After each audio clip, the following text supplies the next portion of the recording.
Konsep relevansi itu seperti itu.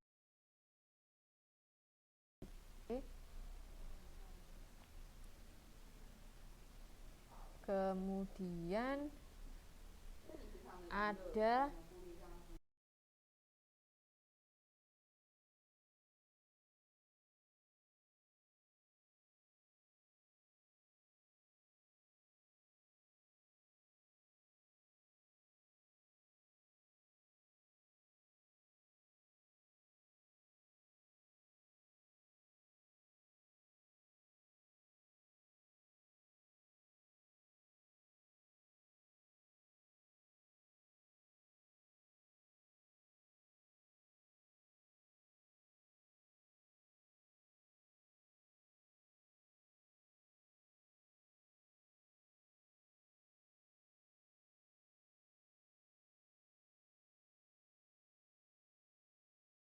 untuk mengetahui membuat strategi jangka panjang kita gagal atau amburadul nggak karuan.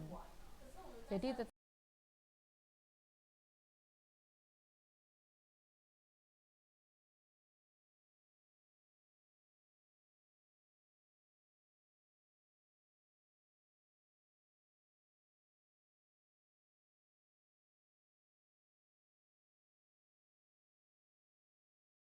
kita akan halaman 5.12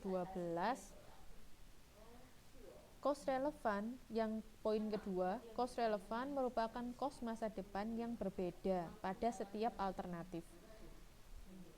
Untuk menjadi relevan, suatu cost tidak hanya merupakan cost masa depan, tetapi harus berbeda satu alternatif dengan alternatif lainnya. Jadi sudah jelas bahwa cost relevan itu berbeda antara satu alternatif dengan alternatif lainnya. Karena berbeda ini, keuntungan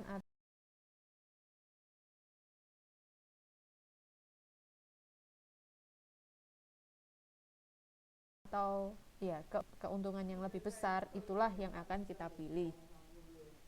Sebagai contoh, PT tepat ukur, bahan baku langsungnya sekian, tenaga kerja langsungnya sekian, dan overheadnya adalah sekian. Cost depresiasi adalah 125 juta. Cost sewa 150 juta. Ini alternatif pertama. Alternatif kedua, membeli alat yang baru dari pemasok sebesar 650 juta.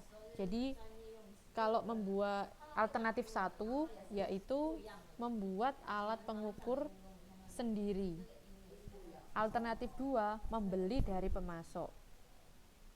Oleh karena itu, pertanyaannya, manakah yang lebih menguntungkan, bikin sendiri atau beli dari pemasok?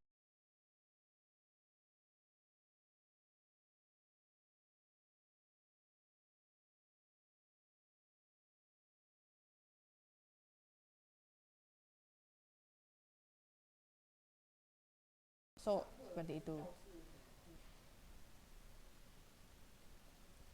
Sudah ada di contohnya. 300 juta ini merupakan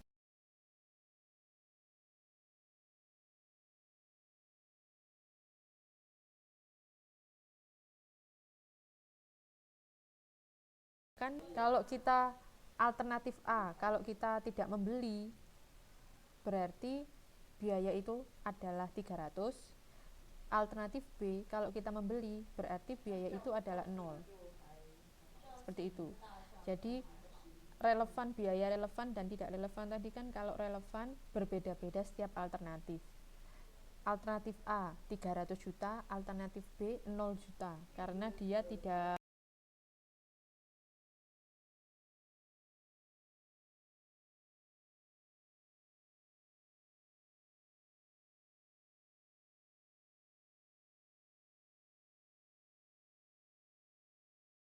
ada. Karena apa? Depresiasi merupakan alokasi kos yang telah dikeluarkan.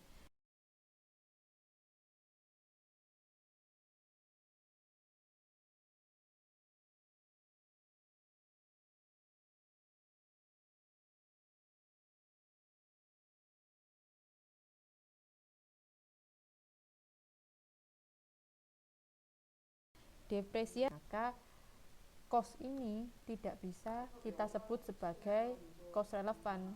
Berarti cost ini adalah cost tidak relevan. Karena di kedua alternatif jumlahnya sama, tidak berbeda.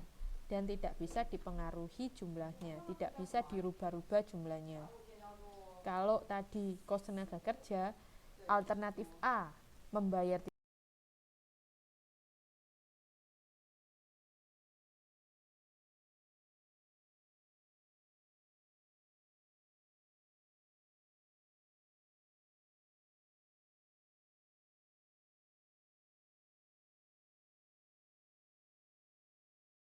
300 juta, alternatif B tidak. Kemudian ada juga yang disebut dengan kos masa depan yang tidak relevan.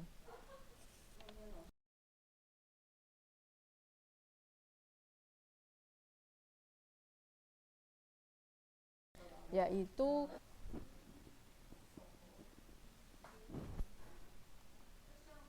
kos masa depan yang tidak relevan ini misalnya biaya sewa. Karena sewa harus dibayar setiap tahun.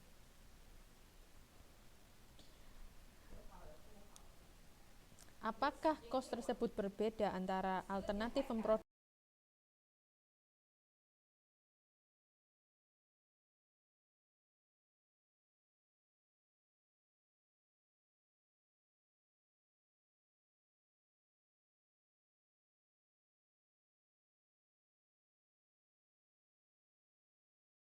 dengan membeli dari pembeli atau tidak beli mesin seperti itu. Jadi dia tidak akan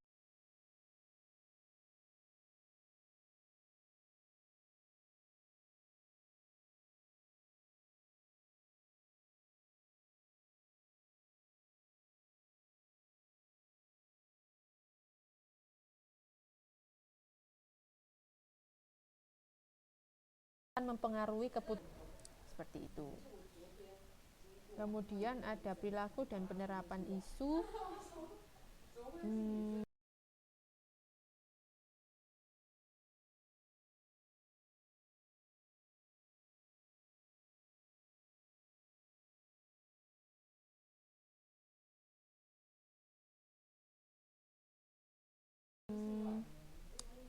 Hanya kos dan manfaatnya, apa yang akan kita lakukan selanjutnya, bagaimana keputusan kita. Seperti itu.